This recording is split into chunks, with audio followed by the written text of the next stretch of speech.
Hello guys, welcome back to Tech Tricks Tutorials, and today we're going to show you how to make America in Infinite Craft.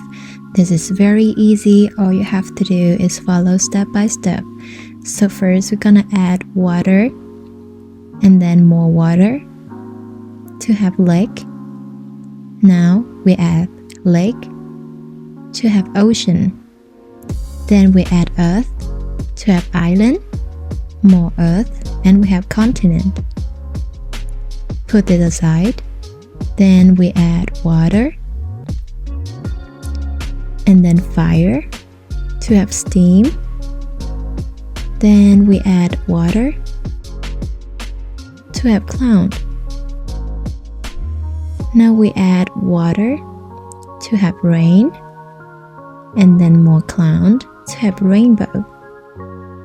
Add this rainbow to the continent. We have America. I hope this video is helpful for you. Thank you for watching.